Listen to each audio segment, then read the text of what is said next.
Welcome to SB institute. আজকে আমি তোমাদের লাইট পড়াবো।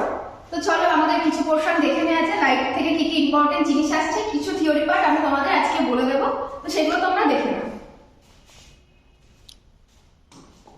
তো ফার্স্টে দেখো, বলছে light is the form of energy that enables us to see. তার মানে বলছে লাইট হচ্ছে এক প্রকার এনার্জি, মানে হচ্ছে শক্তি।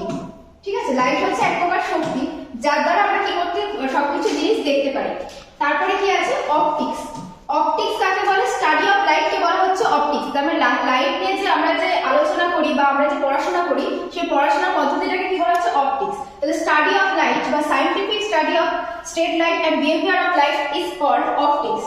ঠিক আছে, তো এইটুকু গেল। তাহলে আমরা জানলাম লাইট হচ্ছে এক প্রকার শক্তি এবং লাইট নিয়ে আমরা যে আলোচনা করি বা স্টাডি করি সেটাকে কি বলা হচ্ছে অপটিক্স বলা হচ্ছে।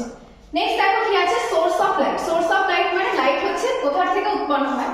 তো সেখানে আছে দুটো সোর্স থেকে আমরা লাইট পেতে পারি। একটা হচ্ছে লুমিনাস অবজেক্ট, এটা অবভিয়াসলি অবজেক্টের উপর ডিপেন্ড করে। তো অবজেক্টের উপর ডিপেন্ড করে দুটো ভাগে আমরা ডিভাইড করতে পারছি, that is luminous object and another form is non luminous object.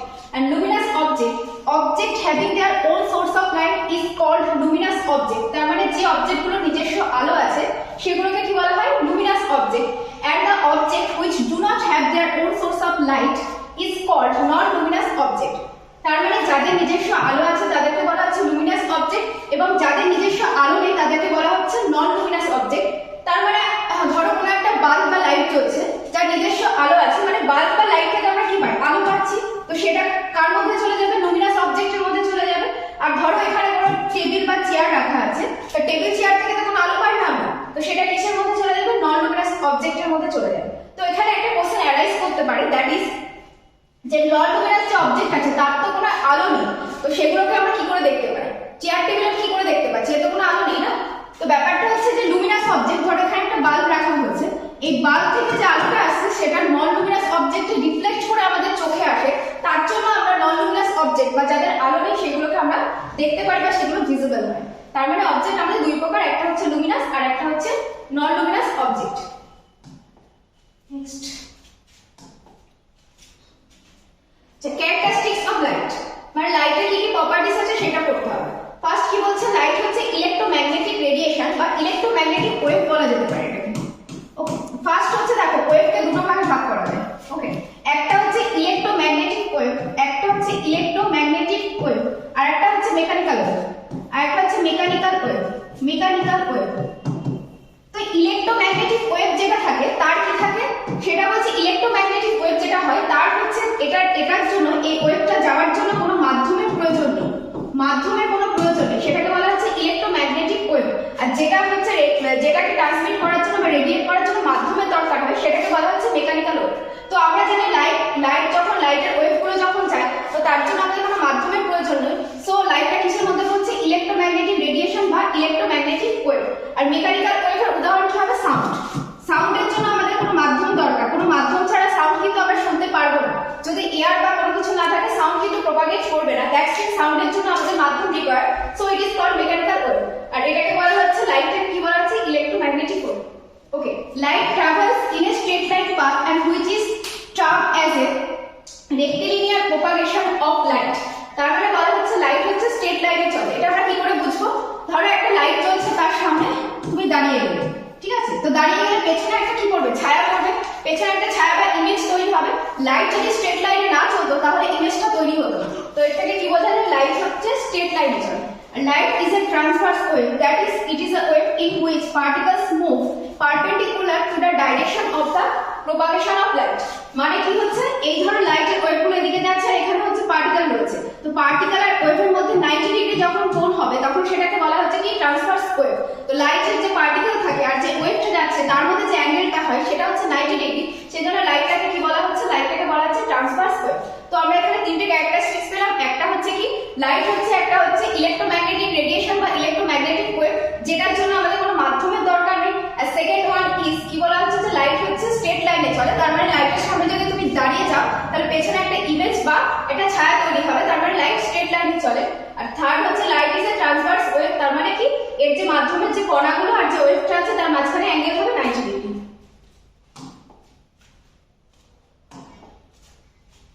আচ্ছা, নেক্সট হচ্ছে স্পিড অফ লাইট।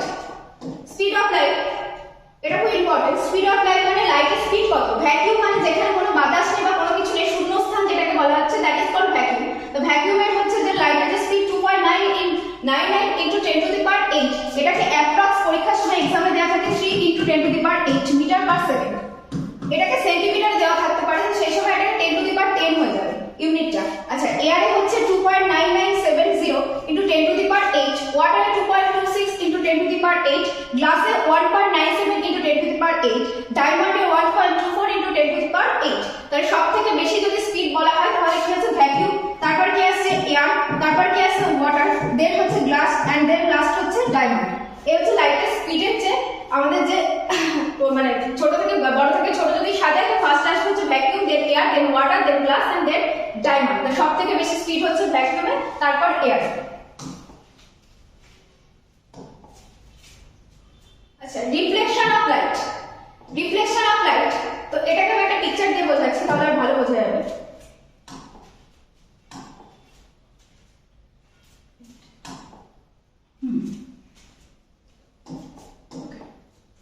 তো এখানে দেখা যাচ্ছে রিফ্লেকশন অফ লাইট, এখানে আমি একটা কোন একটা মিরর রেখেছি। হ্যাঁ, মিররের উপরে যদি আলো ফেলা হয় তাহলে দেখা যাচ্ছে কি আলোটা যেই মাধ্যমে এসেছিল এটা কি হচ্ছে এর সাথে ধাক্কা খেয়ে সেই মাধ্যমে বাউন্স ব্যাক করছে।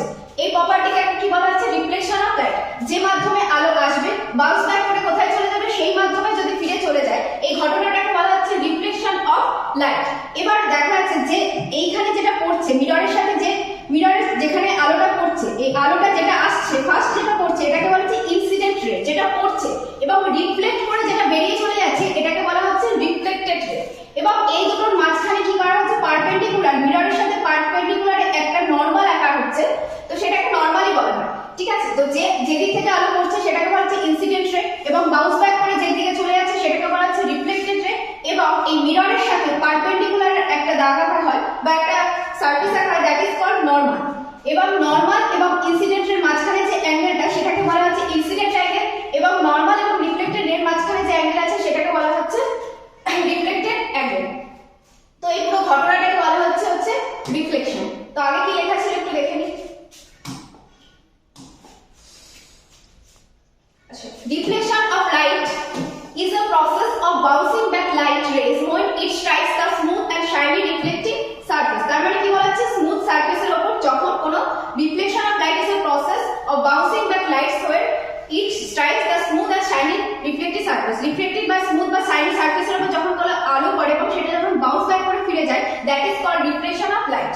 নরমাল কাকে বলছে? নরমাল হচ্ছে a perpendicular drawn to the reflecting surface at point M, মানে M for mirror, is called the normal to the reflecting surface। তার মানে মিররের সাথে পারপেন্ডিকুলার যেটা আঁকা হচ্ছে সেটাকে বলা হচ্ছে নরমাল। এবার চলে আসি ইনসিডেন্ট রে। ইনসিডেন্ট রে কাকে বলা হচ্ছে? a ray of light that falls on the reflecting surface from a light source or an object is called incident ray। তার মানে কি বলা হচ্ছে মিররের সাথে যে বা কোন সোর্স থেকে আলো যেখানে পড়ছে সেটাকে বলা হচ্ছে ইনসিডেন্ট রে, এবং যেটা বাউন্স ব্যাক করে ফিরে যাচ্ছে দ্যাট ইজ কল্ড রিফ্লেক্টেড রে।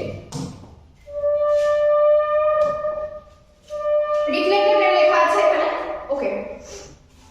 আর এখানে ইনসিডেন্ট অ্যাঙ্গেল আর হচ্ছে রিফ্লেক্টেড অ্যাঙ্গেল, তো এটাকে বলা হচ্ছে ইনসিডেন্ট অ্যাঙ্গেল। নরমালের সাথে ইনসিডেন্ট রে যে অ্যাঙ্গেলটা করছে সেটাকে বলা হচ্ছে ইনসিডেন্ট অ্যাঙ্গেল, এবং নরমালের সাথে রিফ্লেক্টেড রে যে অ্যাঙ্গেলটা করছে সেটাকে বলা হচ্ছে রিফ্লেক্টেড অ্যাঙ্গেল। তো এটা ছিল রিফ্লেকশন অফ লাইট। এবার হচ্ছে law of reflection of light. Reflection of reflection of লাইটের কিছু ল আছে বা সূত্র আছে, সেগুলো আমাদের দেখে নেওয়া যাক। তো ফার্স্ট দেখো, এইটাকে আমরা পড়েছিলাম হচ্ছে মিরর, ওকে। এটা হচ্ছে নরমাল, আর এদিক থেকে আলো এসেছে, আলো এখানে এসে পড়ে এখান থেকে বাউন্স ব্যাক করে এখানে ফিরে চলে গেছে, ওকে। তো এটাকে বলা হচ্ছে ইনসিডেন্ট রে, এটাকে বলা হচ্ছে রিফ্লেক্টেড রে, আর মাঝখানে এটাকে বলা হচ্ছে নরমাল। এবং এই নরমালের সাথে ইনসিডেন্ট রে যে অ্যাঙ্গেল করেছে সেটাকে বলা হচ্ছে ইনসিডেন্ট অ্যাঙ্গেল, এবং নরমালের সাথে রিফ্লেক্টেড রে যে অ্যাঙ্গেল করেছে সেটাকে বলা হচ্ছে রিফ্লেক্টেড অ্যাঙ্গেল বা আর। তো এখানে যে লটা বলা হচ্ছে, লটা কি বলা হচ্ছে যে তিনটেকে একই প্লেনে থাকতে হবে।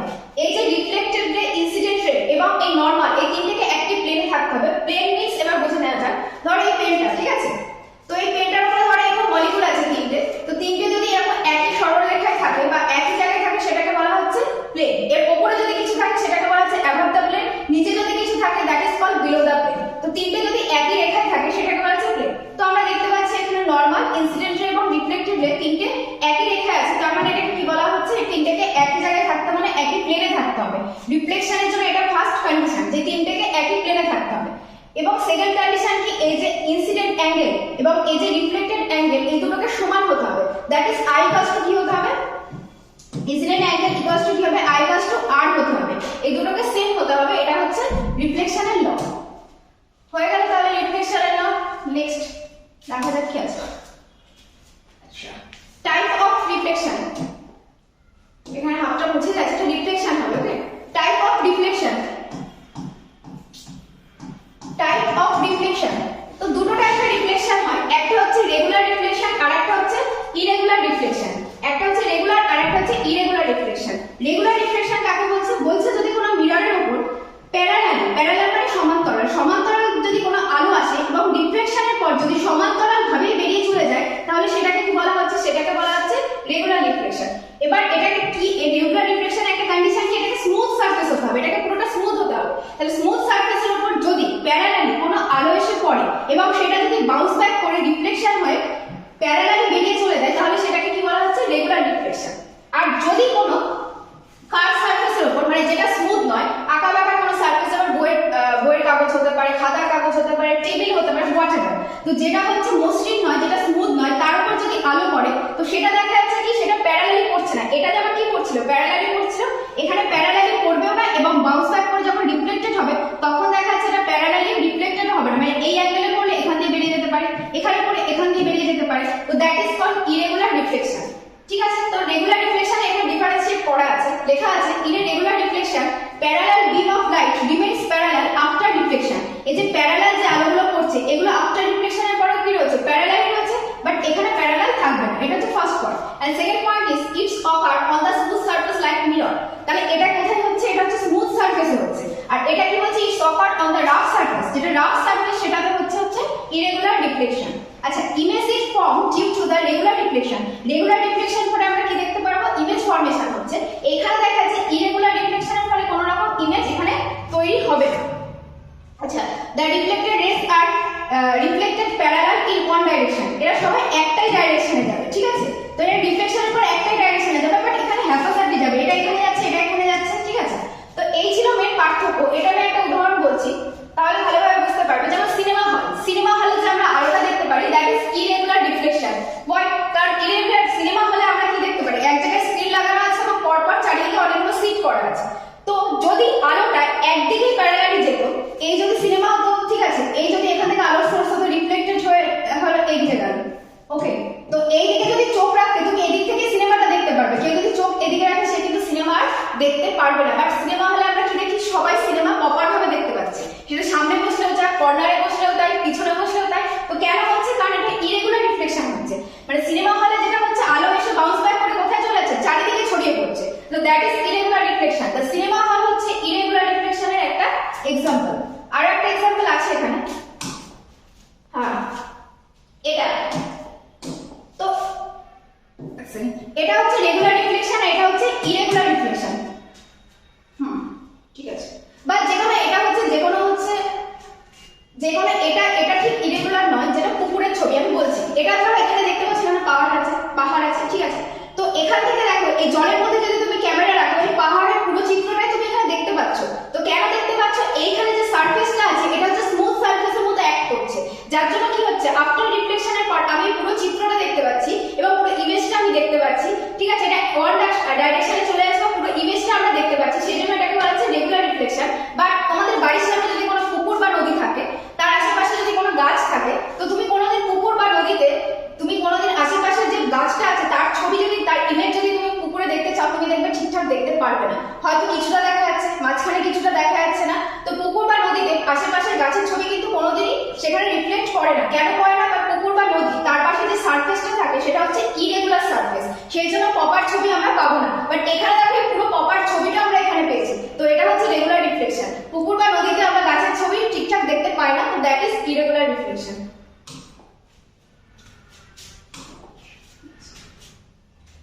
Real image and virtual image. If the light rays coming from a point actually meet after reflection, then the image form is called real image. তার মানে কি বলা হচ্ছে, একটা আলো আসলো এবং আসার পর কি দেখা যাচ্ছে রিফ্লেকশনের পর যদি তারা একটা পয়েন্টে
ইমেজ। তাহলে রিয়েল ইমেজে কি হবে, দুটো রেখা মিট করবে এবং ভার্চুয়াল ইমেজে কোনোদিন মিট করবে না, সেটাকে আবার এক্সটেন্ড করে মিট করাতে হবে, এটাকে বলা হচ্ছে ভার্চুয়াল ইমেজ। আরেকটা জিনিস, রিয়েল ইমেজটা এখানে কাকুটা দেখো এখানে উল্টে গেছে, ঠিক আছে? তাহলে রিয়েল ইমেজ সবসময় কি হবে, রিয়েল ইমেজ সবসময় ইনভার্টেড হবে। এবং যেটা এটা দেখো, এই বারবি ডলটা যেরকম ছিল সেরকমই আছে, সেম দিক সেমই আছে, এ কিন্তু উল্টে যায়নি, যে সাইডে ছিল সেই সাইডে আছে। তার মানে রিয়েল ইমেজ কি হবে, সবসময় রিয়েল ইমেজ সবসময় হবে ইনভার্টেড।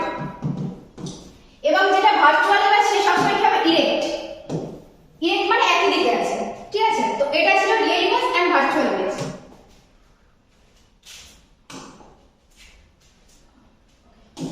নেক্সট আসছে হচ্ছে প্লেন মিরর। মিরর আমরা সবাই দেখেছি, সবাই মুখ দেখি বাড়িতে, তো সবাই আমরা জানি মিরর কি জিনিস, ঠিক আছে? তো মিররের একদিকে দেখো পলিসিং সাইড, মিররের একদিকে হচ্ছে পলিসিং সাইড যেদিকে আমরা মুখ দেখি, আর আরেক দিকটা কি থাকে, আরেক দিকটা হচ্ছে কিছু একটা প্রলেপ দেওয়া থাকে, না হলে আলো এসে রিফ্লেক্ট করে এদিক দিয়ে বেরিয়ে চলে যেত, তাহলে আমরা ইমেজ পেতাম না। তো এইখানে পেছনে যেটা প্রলেপ দেওয়া থাকে সেটা কিসের প্রলেপ দেওয়া থাকে, AgNO3, সিলভার নাইট্রেট এবং কিসের প্রলেপ দেওয়া থাকে, অ্যালুমিনিয়াম ব্লু, এই দুটোর প্রলেপ দেওয়া থাকে, ঠিক আছে?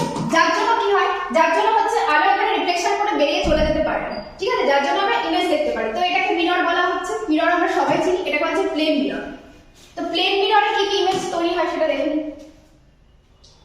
প্লেন মিররের ফার্স্ট ইমেজ কি হবে, প্লেন মিররের ফার্স্ট ইমেজ যেটা হবে ভার্চুয়াল এন্ড ইরেক্ট। ভার্চুয়াল মানে যেটা দুটো রেখা মিট করেনি, আমরা এক্সটেন্ড করে মিট করেছি। ইরেক্ট মানে কি হবে, সোজা। ইরেক্ট মানে হচ্ছে সোজা, বাংলায় বলে সমশীর্ষ।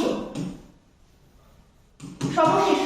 Size of image is equal to the size of object, মানে ইমেজের যে সাইজ হবে অবজেক্টের সাইজও তাই হবে।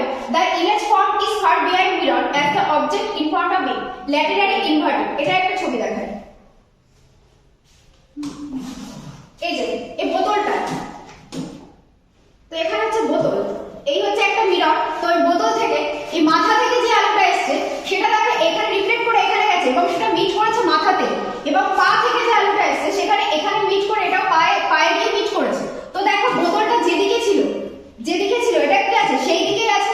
তো এটাকে মিট করেছে, এই রেখাটাকে মিট করেছে, করেনি, এদিকে চলে গেছে, এদিকে চলে গেছে। আমরা পেছনের দিকে জোর করে এক্সটেন্ড করে মিট করিয়েছি, তো পেছনের দিকে টেনে এক্সটেন্ড করে মিট করিয়েছি, মানে এখানে কি ইমেজ হবে, ভার্চুয়াল ইমেজ হবে। এবং ভার্চুয়াল ইমেজে বোতল দেখো মাথা যেদিকে আছে ইমেজের মাথাও সেই দিকে, বোতলের পা দিক যেদিকে আছে ইমেজের পাও সেই দিকে আছে, তার মানে কি সেম দিকে আছে। তো এটাকে কি বলা হচ্ছে, এটাকে হচ্ছে ইরেক্ট। ইরেক্ট মানে হচ্ছে সমশীর্ষ, একই দিকে আছে। আচ্ছা, এই প্লেন থেকে যে ডিসটেন্স হবে, বোতলটা যে ডিসটেন্সে থাকবে এখান থেকে ইমেজও সেম ডিসটেন্স থাকবে। এটা যদি 2 মিটার হয় তো এটাও কি হবে, 2 মিটারই হবে। তো এটা দিয়ে একটা অঙ্ক আছে, এটা দিয়ে অনেক ম্যাথ করা যায়। এটা যদি 2 মিটার হয় এটাও 2 মিটার হবে। আরেকটা জিনিস কি হবে, আরেকটা যদি ল্যাটেরালি ইনভার্টেড, তুমি যদি আয়নার সামনে দাঁড়াও তাহলে তুমি দেখতে পারবে বাঁ হাতটাকে ডান হাত দেখাচ্ছে, ডান হাতটাকে বাঁ হাত দেখাচ্ছে। তো কেন দেখাচ্ছে, এটা হচ্ছে পার্শ্ব পরিবর্তন হয়, ল্যাটেরালি ইনভার্টেড হয়, মানে বাঁ হাতটা ডান হাত দেখাচ্ছে, ডান হাতটাকে বাঁ হাত দেখাচ্ছে, এটা হচ্ছে ল্যাটেরালি ইনভার্টেড বা পার্শ্ব পরিবর্তন। বাকি সেম থাকবে। তাহলে বোতলটা এখান থেকে যা ডিসটেন্স হবে এখান থেকেও সেম ডিসটেন্সই হবে। আর যদি বলা হয় এই অবজেক্ট থেকে এই ইমেজের টোটাল ডিসটেন্স কত, তাহলে দুটো যোগ করতে হবে। এখান থেকে যদি 2 মিটার হয় এখান থেকেও 2 মিটার, তাহলে এর থেকে টোটাল ডিসটেন্স হবে হচ্ছে 4 মিটার। তো এই হচ্ছে প্লেন মিরর। নেক্সট, আচ্ছা, এটা স্ফেরিক্যাল মিরর। স্ফেরিক্যাল মিরর মানে হচ্ছে যেগুলো প্লেন নয়, যেগুলো কার্ভ সারফেস হয়, সেটা হচ্ছে স্ফেরিক্যাল মিরর। স্ফেরিক্যাল মিররকে দুভাগে ভাগ করা যায়, একটা হচ্ছে কনকেভ মিরর আর একটা হচ্ছে কনভেক্স মিরর। কনকেভ মিরর কোনটা, কনকেভ মানে হচ্ছে ভেতরের দিকে যেটা থাকবে সেটা হচ্ছে পলিশিং সাইড। পলিশিং সাইড মানে এইখানে আলো এসে রিফ্লেকশন হবে, আর বাইরের দিকটাকে কি হচ্ছে, বাইরের দিকটা হচ্ছে পলিশিং নয়, ভেতরের দিকটা হচ্ছে পলিশিং, সেটাকে বলা হচ্ছে ভেতরেরটা হচ্ছে রিফ্লেক্টিং সাইড আর বাইরেরটা পলিশিং। সরি, ভেতরটা হচ্ছে রিফ্লেক্টিং সাইড আর বাইরেরটা হচ্ছে পলিশিং সাইড, সেটাকে বলা হচ্ছে কনকেভ মিরর। আর এখানে দেখো বাইরেরটা হচ্ছে তোমার রিফ্লেক্টিং সাইড এবং ভেতরে যেটা আছে এটাকে হচ্ছে পলিশ করে দেওয়া আছে, এটা হচ্ছে পলিশিং সাইড, এটাকে বলা হচ্ছে কনভেক্স মিরর। তাহলে কনকেভ মানে যার হচ্ছে ভিতরের দিকটা রিফ্লেক্টিং, আর কনভেক্স মানে কি যার বাইরের দিকটা রিফ্লেক্টিং, সেটাকে বলা হচ্ছে কনভেক্স মিরর। তো আজকে আমি কনকেভ মিররের কিছু ইমেজ দেখাবো। Centre of curvature. ওকে, ফার্স্টে কিছু জিনিস জেনে নিতে হবে, সেন্টার অফ কার্ভেচার কাকে বলে। তো ফার্স্ট আমি হচ্ছে কনকেভে দেখাচ্ছি। এই যদি কনকেভ মিরর হয়,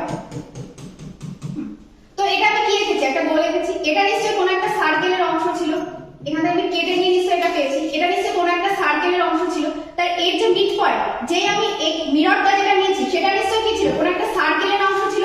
এই সার্কেলের মিড পয়েন্টটাকে কি বলা হচ্ছে, সেন্টার অফ কার্ভেচার, বা it is called centre of curvature. আর এই মিররের যে মিড পয়েন্ট একদম মিড যেটা, সেটাকে কি বলা হচ্ছে পোল, P তো এটাকে বলা হচ্ছে পোল, এটাকে বলা হচ্ছে সেন্টার অফ কার্ভেচার, এবং সেন্টার অফ কার্ভেচার থেকে পোলের যে ডিসটেন্স সেটাকে কি বলা হচ্ছে, সেটাকে বলা হচ্ছে রেডিয়াস অফ কার্ভেচার, বা এটাকে r দ্বারা ডিনোট করা হয়, সেটাকে বলা হচ্ছে রেডিয়াস অফ কার্ভেচার। এবং এই দুই পোলের যদি যোগ করো এটাকে বলা হচ্ছে প্রিন্সিপাল অ্যাক্সিস, দুটো পোল যদি যোগ করা হয় সেটাকে বলা হচ্ছে প্রিন্সিপাল অ্যাক্সিস।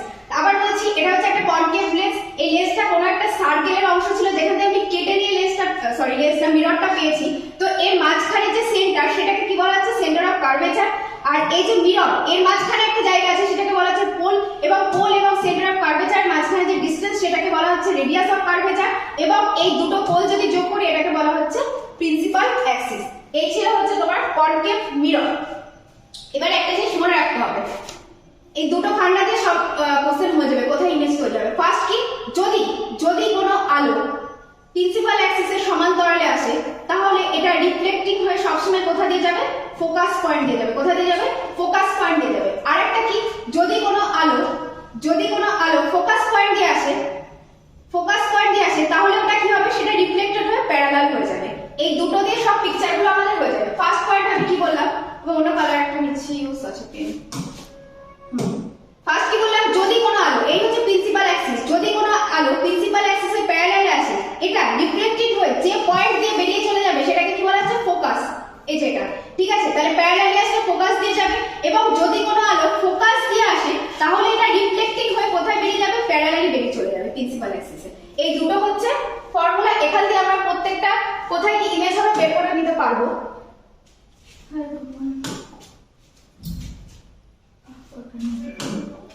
তো এই হচ্ছে ইমেজ, কোথায় কি ইমেজ হবে, এটা আমি তোমাদের একটা শর্ট ফর্মুলা দেখাচ্ছি, এত কিছু পরে করবো, আগে একটা শর্ট ফর্মুলা করে নিই, এটা দিয়ে সব কোশ্চেন হয়ে যাবে পরীক্ষায়। তো এই হচ্ছে একটা কনকেভ মিরর, ওকে, এই পয়েন্টটা হচ্ছে ফোকাস, এটা হচ্ছে সেন্টার অফ কার্ভেচার, এটাকে ধরলাম ইনফিনিটি, ঠিক আছে। তো ফার্স্ট কি করব দেখো, একটা বাদে একটা, 1 এটাকে 1 ধরেছি ইনফিনিটি, তাহলে একটা বাদে একটা, তাহলে 2 বাদ দিয়ে এটাকে কি লিখবো 3 বাদ দিয়ে এটাকে কি লিখবো 5, ঠিক আছে। উল্টো দিক থেকে সেম লিখবো, এটা 5 লিখেছি মানে এখানে কি লিখবো 1, 2 বাদ দিয়ে 3 বাদ দিয়ে 5। আচ্ছা, একের পর এবার কি আসছে, একের পর আসছে মাঝখানে 2, তো 2টা এখানে লিখে দেবো। 3 এর পর কি আসছে 4, 4টাকে এখানে লিখে দেবো। একের পর আসছে 2, 2টাকে এখানে লিখে দেবো। 3 এর পর আসছে 4, 4টাকে এখানে লিখে দেবো। এবার ইজি হয়ে গেছে। এইবার ধরো তোমাকে পরীক্ষায় কোশ্চেন দিল, কোনো অবজেক্টকে আমি ইনফিনিটিভে রেখেছি, এখানে ধরো অবজেক্ট রেখেছি আমি, ওকে। তো ইমেজ কোথায় হবে, শুধু নাম্বারে মেলাবো, ওকে। এখানে 1 আছে, তাহলে তোমাকে দেখতে হবে 1 আরটা কোথায় আছে, ফোকাসে আছে, এখানে দেখো 1 আছে, তাহলে ইমেজ কোথায় হবে, ফোকাসে তৈরি হবে। ইমেজ কোথায় হবে, ফোকাসে। শুধু নাম্বারের খেলা, এখানে আর কিছু নেই, নাম্বারে মেলালে সব হয়ে যাবে। এখানে 1 যদি আমি অবজেক্টে রাখি তাহলে ইমেজ কোথায় হবে, 1 তৈরি হবে। 1 কি দেখতে পাচ্ছি আমরা, ফোকাস দেখতে পাচ্ছি, তাহলে ইমেজ কোথায় হবে, ফোকাসে হবে। এবং ইমেজটা কি রকম হবে, যেহেতু এটা উল্টো দিকে ইমেজ তৈরি হয়েছে, তো এটা কি হবে, ইমেজটা হবে হচ্ছে রিয়েল, ইমেজটা হবে হচ্ছে রিয়েল হবে, এবং এটা কি হবে, ইনভার্টেড হবে,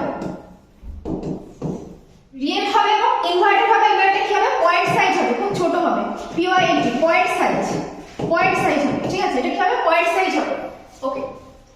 যদি তোমাকে বলে যে আমি ইমেজটাকে কোথায় রেখেছি, অবজেক্টটাকে কোথায় রেখেছি, সেন্টার অফ কার্ভেচারে রেখেছি, সেন্টার অফ কার্ভেচার, নাম্বারিং কত, 3 খোঁজো, তাহলে কোথায় আছে 3, নিচে এখানে, তাহলে কোথায় হবে, ইমেজও কোথায় হবে, এখানে হবে, সেন্টার অফ কার্ভেচার হবে। শুধু নাম্বারে মেলালে খেলা শেষ, ঠিক আছে। তাহলে 3 এখানে, তার মানে ইমেজ আমার কোথায় হবে, সেন্টার অফ কার্ভেচারে হবে, এবং যেহেতু এটা সেম জায়গায় পড়ে গেছে তাই এখানে ইমেজের সাইজও কি হবে, সেম হয়ে যাবে, উল্টো দিকে হবে, রিয়েল হবে এবং ইনভার্টেড হবে। এবার যদি পরীক্ষায় কোশ্চেন দেয় অবজেক্টকে আমি রেখেছি 5 মানে কি, ফোকাসে, তাহলে ইমেজ কোথায় তৈরি হবে, 5 খোঁজো, কোথায় আছে 5, কোথায়, ইনফিনিটি, তাহলে ইমেজ কোথায় হবে, ইনফিনিটিভে তৈরি হবে। তো দেখে নাও এখানে এই কলামটাই পড়া আছে, হ্যাঁ, এই যে ইনফিনিটিভে কোথায়, ফোকাসে, ঠিক আছে, সব মিলে যাবে। সেন্টারে দিলে সেন্টারে, কোথায় গেল ভগবান, তো কোথায় আছে, ইনফিনিটি